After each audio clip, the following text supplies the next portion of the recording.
вечер, второ издание на Дневникот на Канал Плюс телевизија. Во продолжение следи кратка најава за делот на станите. Останете со нас.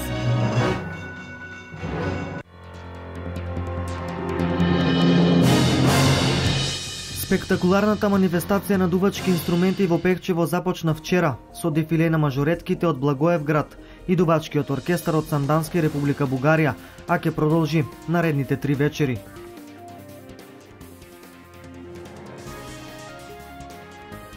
На бензинската пумпа Лукоил во Штип настанал електричен удар при што вработена почувствувала удар на нејзината рака.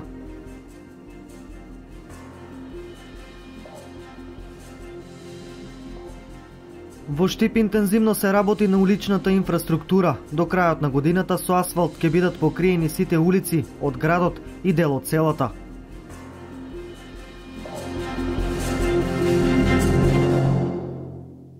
Министерот за внатрешни работи Митко Чавков денеска на граничниот премин Табановце делеше флаери за безбедно патување низ Македонија. Акцијата е да се подигне свеста на учесниците во сообраќајот, што повеќе да бидат внимателни со возењето со цел да се намали бројот на сообраќајни несреќи. Во рамки на превентивната сообраќајно-едукативна акција летна кампања 2015, министерот за внатрешни работи Митко Чавков на граничниот премин Табановце подели едукативни флаери на туристите кои се минуваат во нашата земја на летен одмор. Акцијата е да се подигне свеста на учесниците во сообраќајот, што повеќе да бидат внимателни со возењето со цел да се намали бројот на сообраќајни несреќи. Флаерите се на англиски јазик, имаат скица за Република Македонија, скица на патишта и предупредување за прилагодување на брзината на возење според условите и околностите кои што се во моментот на патиштата. Се разбира дека тука особено ја имаме во предвид динамиката која што и фреквенцијата која што е ради летната сезона, како и временските прилики. Сите сообраќајни несреќи кои се поизразени во летниот период поради зголемената фреквенција на моторни возила по улиците се резултат на недоволното внимание на самите возачи. Неодамна во Штип од страна на Општинската организација на Црвен крст во соработка на полициската станица од Штип извршија вежба симулација на сообраќајна несреќа. Едукацијата преку ваквите акции земаат малку време, но може да го продолжат времето на вашиот живот и животот на некој друг. Во Штип интензивно се работи на уличната инфраструктура. До крајот на годината со асфалт ќе бидат покриени сите улици од градот и дел од селата. Во Штип со несмален интензитет се работи на реконструкција, санација и асфалтирање на улиците со цел поголема безбедност на возачите и пешаците. Порадански пат асфалтирање ќе има на улиците Лески во населбата Баби, Драги Крупишки во Дузлак, како и во Чардаклија и Долна Железничка. Но после ова следуваат и други улици и патишта. Наш приоритет е наскоро да ја започнеме со асфалтирање каде завршна тендерската постапка на улица Маршал Тито, тоа од градинката Вераци Ривери Трена, па се и до последните куќи во Левасте покрај покеот на река Отиња. Течат тендерски постапки за улица Пиринска, од Пиринска до Анджелс кафе, покрај противпожарниот дом. Потоа тече тендерска постапка на улица Рибник, тоа од главниот пат, магистралниот пат Штип Радовиш до Бањата Кежувица, со тоа што ќе го асфалтираме комплетно и паркинг просторот тамо. Нормално дека Горна Железничка малку ќе почека, тамо и тендерската постапка завршена, бидејќи констатиравме дека тамо треба да минуваме комплетно канализација и водовод. Така ни престои голема работа, но верувам дека до крајот на август и тамо ќе завршиме. До крајот на годината комплетно ќе бидат завршени уште неколку делници, меѓу првите патот до селото Пухче, Суво грло, потоа улиците во Долани, Врсаково, Драгоево и Селце. Постојат реални шанси доколку се обезбедат средства од државата да биде отпочнат и патот од Врсаково до Долно Трогерци. Треба да се нагласи дека целокупните активности околу набавката на репроматеријалите и изборот на изведувачи, Општина Штип ги работи на транспарентен начин со целосна поддршка на мнозинството во Советот. Застарени автомобили градежен шут е гледката во урбаниот дел од градот. Штипските комунални инспектори се постојано на терен, опоменуваат и казнуваат. Градежен шут, отпадок од огревни дрва, застарени автомобили е гледката и во централното градско подрачје во Штип. Ова е причина комуналните инспектори секојдневно да бидат на терен, да опоменуваат и казнуваат. Комуналната инспекција најповеќе има пријави за оставање на градежен шут, отпад на јавни површини, исто така и на огревни дрва на јавни површини. Во претходниот период, односно во претходниот месец, секојдневно се пријавува од страна на граѓаните и тоа значи најповеќе за чување на живина, стока, за оставање на градежен, шут, отпад на јавна површина и за огревни дрва. Некаде околу има, можам да кажам, околу 50 до 70 пријави од страна на граѓаните. Летото е период на интензивни градежни активности, а градежниот шут треба да биде одложен на соодветни депонии. Огревните дрва, значи има рок во 7 дена, откако ќе ги остават на јавна површина, значи истите се должни во рок од 7 дена истите да ги складираат, исечат и да ги стават во своите дворни места. Додека пак за градежниот отпад не смеат да го остават на јавна површина, бидејќи е казниво по закон за јавна чистота. Во однос на другите пријави од страна на комуналната инспекција, значи евидентираме со увид на лице место за чување на домашни животни, стока, исто така и живина. Истите имаат рок во рок од 10 до 20 дена да ги отстранат. Во спротивно, истите ќе бидат санкционирани по Законот за комунални дејности и по одлуката за комунален ред.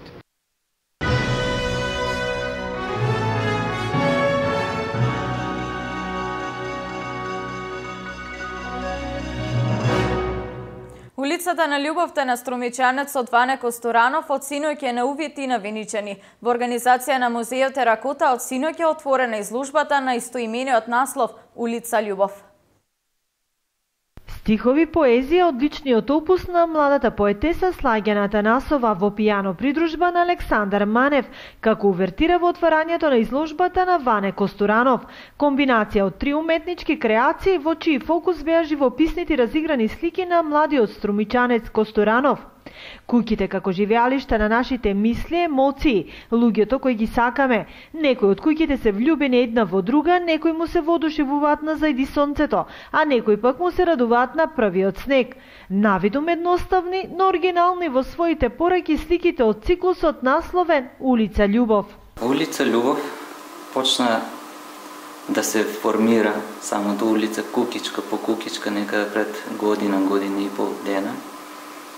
И тоа е еден вид спој на предходните мои циклуси што ги имав, наречени куки и небо во лицата.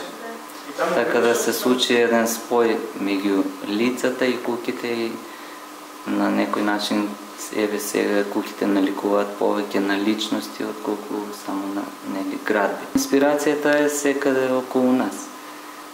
Ние го сликаме или го сведочиме времето во кое живееме, така тоа е некако еден вид одраз на тоа како јас го доживувам тоа околу мене. Ване е самоук сликар кој не робувал на академските пранги. Има собствен изграден израз што е реткост и неговите дела се неповторливи. Јас сум самоук сликар, самоук сум во се што работам, како сликарство, така и дизајнот. Така да се обидувам да се надоградувам самиот себе си од тоа што сум јас. Покрај сликањето работи како графички дизајнер, меѓу другото автор е и на плакатот за филмот Соба со пијано, а има правено дизајни за повеќе фестивали и театарски представи. Зад себе има 11 самостојни и повеќе групни изложби. Инаку синоќешната изложба во Виница беше отворена во присуство на повеќе пратеници од македонскиот парламент, предводени од Антонио Милошовски. Добриот почеток на првата фестивалска вечер на фестивалот на дувачки оркестри Пихчево 2015. Синоќ беше предвесник дека овие 4 вечери Пихчево ќе биде центар на трубачкиот урбанизам и добра забава на илјадници посетители од цела Македонија и гости од Србија и Бугарија. Загрмеа трубите во Пехчево на првиот ден од петото љубилејно издание на фестивалот за дувачки оркестри Пехчево 2015. Овој фестивал има големо значење за малешевската традиција, но и за афирмација на дувачките оркестри и инструменталисти во Македонија. Самиот фестивал е една голема афирмација на самото место. Ние потенцијално имаме стратегија за развој на туризмот, а со тоа автоматски допринесуваме да го промовираме местото, за да можат да дојдат повеќе граѓани да не посетат. Пред се тука имаме многу гости од Бугарија, од Република Србија. Трубата во Пехчево има посебно значење во неговата историја, затоа е фестивалот е уникатен и единствен од ваков тип во државата. Во нашиот крај од постаро време имало виртуози кои што свиреле на труба на овие блех оркестри и крајот беше познат по тоа и така најдовме еден интересен начин да бидеме уникатни во државата, а од друга страна со овој фестивал најдовме многу добри релации со фестивалот во Република Србија во Гуча, кој што е интернационален фестивал. Од тука првата и втората награда одат таму директно на надпревар и мислам дека со тоа уште имаме поголем дигнитет на нашиот фестивал.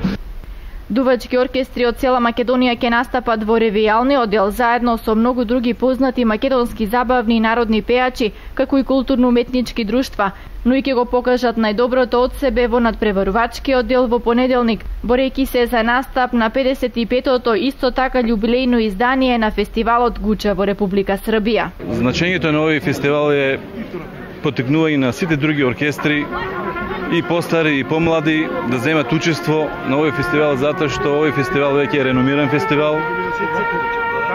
Се слуша надалеко за овој фестивал. Од овој фестивал веќе 4 години одат учесници директно во Гуча, кај што се надпреварува за највисоките награди. Велика ми е час да вечерас будем гости, да званично голема чест ми е што вечерва сме гости, официјално да го отвориме овој фестивал и се надевам дека ќе доаѓаме и многу години наред. Ми се допаѓа, преубаво е ова место. Немаме трема бидејќи во Македонија се чувствуваме како да сме во своја куќа. Ние сме интернационален бенд, но секогаш во Македонија сме баш како дома. И угостителите тријат раце затоа што рекорден број на скара ќе потрошат овие 4 фестивалски вечери, а гостите ќе имаат можност да ги слушнат звуците на балканската труба и да се забавуваат. Колку скара имате приготвено за вечер? Петијанице папа, 50 чила месо шрици, бешаници, кременади, 20 чила стек и 30 чила кобасици, знаеше доволно. Разумно да и за децата, и за стари, и за млади, и за пензионери, за сите е убаво тоа. Значи, дава ни малко елант за живот. Традиција. Да, традиција се одржува, која си добро постои.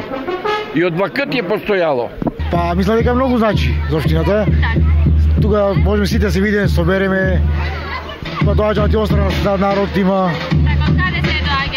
Па има се, има Скопје, има од околните места од Пехчево, од Берово, од Делчево, Кочани има.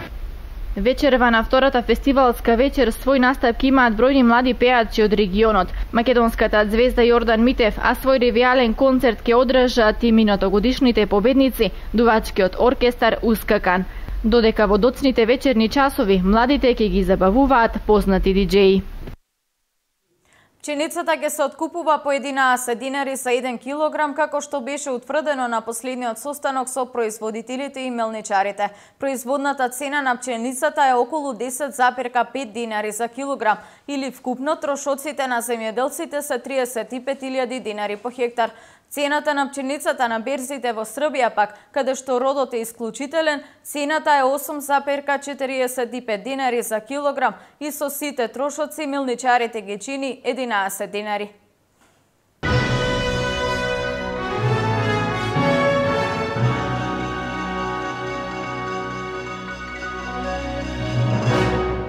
Земјоделците од Пијанечко-Малешевскиот регион преку трибини се информираа за мерката 121, која опфаќа набавка на земјоделска механизација. Земјоделците од Пијанечко-Малешевскиот регион и руралните средини деновиве се информираа за мерката 121 од Националната програма за рурален развој, позната уште кај народот 50-50, која опфаќа инвестиција за набавка на нова земјоделска механизација за сите земјоделци кои произведуваат житни, фуражни и индустријски култури. Кажуваме минимум 50% затоа што доколку станува збор за млад земјоделец меѓу 18 и 40 години имаме плюс 5% повраток на инвестиција, доколку станува збор за носител на земјоделското стопанство да е жена, плюс 5%, а доколку станува збор за земјоделско стопанство кое што аплицира од неразвиено рурално подрачје, тогаш имаме повраток на инвестиција до 75%. Тоа значи доколку направи земјоделско стопанство инвестиција од 10.000 евра, повратокот на инвестиција може да биде меѓу 5 и 7.500 евра. Додека ЗИПАРТ програмата беа потребни минимум 14 документи, за овој повик е потребно само еден документ, велат од Агенцијата за поттикнување и развој во земјоделството. Минимум потребни услови за апликација е земјоделското стопанство да биде регистрирано во единствениот регистар на земјоделски стопанства на Република Македонија и се разбира да бидат ажурирани податоците на време, кои што се прави во Министерство за земјоделство, шумарство и водостопанство и да извади профактура за набавка на механизација или приклучна механизација за која што е заинтересиран. Мора секој заинтересиран прво да има свој мејл адреса, да отиде во подрачна единица на Министерство за земјоделие, шумарство и водостопанство во Делчево, тие да му вметнат ова мејл адреса во Министерството и после 1 до 2 дена добива корисничко име, со кое корисничко име поново доаѓа во нашата канцеларија, каде што ние веќе имаме можност да навлеземе во компјутерите на подрачната единица, да ги земеме податоците и да можеме електронски да конкурира барателот. За сите оние пак земјоделски стопанства кои што немаат доволно финансиски средства за да инвестираат за нова земјоделска машина, на располагање им стои гарантниот фонд само доколку имаат решение за набавка на механизација. Сите оние кои што имаат решение за набавка можат во тие 4 банки да аплицираат за кредит. Со тие пари можат да инвестираат во почетокот, потоа повратокот на инвестиција од 50 до 75% се враќаат во гарантниот фонд, а другите преостанати меѓу 50 и 25% се прави договор со банката како кредит на неколку години на отплата, при што само еднаш може во годината да биде плаќана ратата. Во источниот регион земјоделците се позаинтересирани за овој повик, со кој можат да го обноват својот возен парк. Ова мерка сакам да подобро земјоделието малце нешто, со некоја машина, трактор тако и работи нешто. Почетник сум. На некој начин ево преку заводот тие што ги даваш само запослувањето. Отпочнувам со земјоделието сточарство.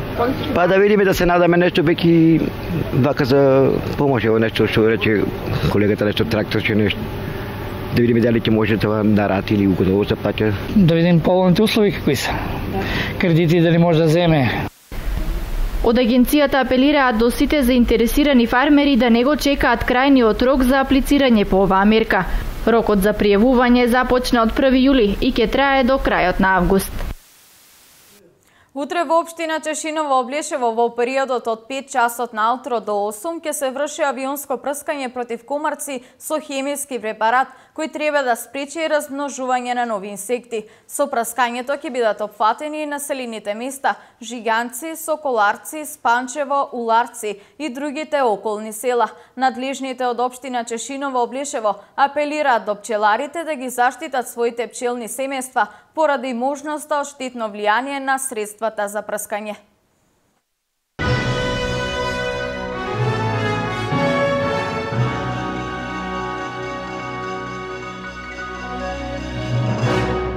Вчера на бензинската пумпа Лукойл настанал електричен удар, при што ударот се одразил на вработена на бензинската пумпа, а во рудникот Саса при вршење на работата дошло до повредување на едно лице со потекло од Германија. Следат информациите од дневниот билтен на МВР. На бензинската пумпа Лукойл во Штип настанал електричен удар. ИВС 31 година вработена на бензинската пумпа, додека ги извршувала работните обврски на компјутер, во еден момент почувствувала удар на левата рака кој што настанал од електрична соба, која се наоѓала во близина на нејзината канцеларија. Од настанувањето на електричниот удар направена е штета на објектот на бензинската пумпа. Екипата на територијалната противпожарна единица од Штип веднаш интервенирале. Вработената веднаш е пренесена во клиничката болница во Штип и е задржана на понатамошно лекување. А во македонска Каменица на 10 јули околу 20 часот во рудникот Саса при извршување на работата дошло до повреда на едно лице. Вработен во рудникот како одговорно лице за заштита при работа пријавил дека околу 16 часот и 30 минути во рудник Саса во јама Хоризонт 910 при вршење на работи на германска производувачка фирма дошло до повредување на ШШ 1971 година од Германија. Истиот со болничко возило на рудник Саса е донесен до брзата помош во македонска Каменица, а потоа пренесен до медицинскиот центар во Штип, каде му биле констатирани повреди на градниот кош, скршено ребро. Од нивна страна бил запознан главниот рударски инспектор на Република Македонија, кој кажал дека увид на лице место нема да биде вршен.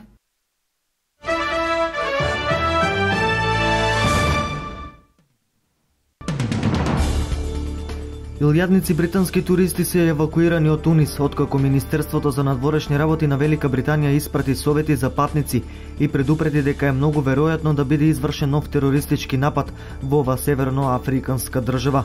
Министерството за надворешни работи се заснова на информациите дека уште најмалку двајца милитанти поврзани со терористичкиот напад се уште се на слобода и би можело да направат обид за повторен напад. Грција не побарала помош од Русија за решавање на должничкиот проблем, изјави рускиот председател Владимир Путин. Путин запраша каде била Европската комисија кога се трупале проблемите на Грција и зошто не ја коригирала економската политика на претходната грчка влада. Русија има можност да им помогне на партнерите, независно од економските потешкоти, истакна рускиот председател. Повеќе од 90 странски делегации, меѓу кои поранешниот американски председател Бил Клинтон, поранешниот американски државен секретар Медлин Олбрајт и премиерот на Турција Ахмет Давутоглу ќе присуствуваат денеска на одбележување на 20 години од злосторствата во Сребреница. Со денешната комеморација во меморијалниот центар во Поточари ќе бидат одбележени 20 години од масовните убиства во Сребреница.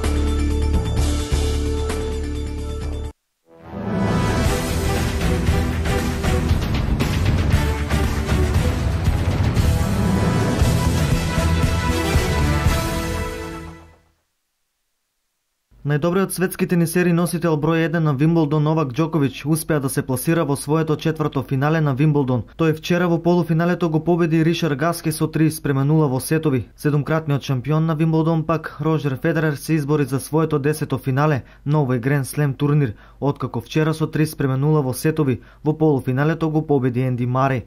Со овој успех Федерер ја продолжи традицијата и нема пороса во полуфинален меч на Вимблдон. Неделното финале против Новак Џоковиќ ќе биде нивен 40-ти меч. Ќе биде реприза на ланското финале. Денес пак на Вимблдон се игра финалето во женска конкуренција помеѓу Серена Вилијамс и Гарбине Мугуруза.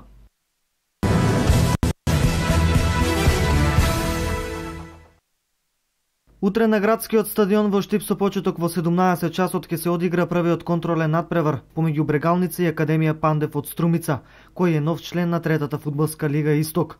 Фудбалерите на Брегалница интензивно тренираат и се подготвуваат за новата сезона во првата македонска лига, која ќе биде 24-та поред. Фудбалерите на Брегалница тренираат два пати дневно, предпладне и попладне. Вториот договорен контролен надпревар ќе се одигра на 29 јули со екипата на Пелистер од Битола, исто така на градскиот стадион во Штип во истиот термин.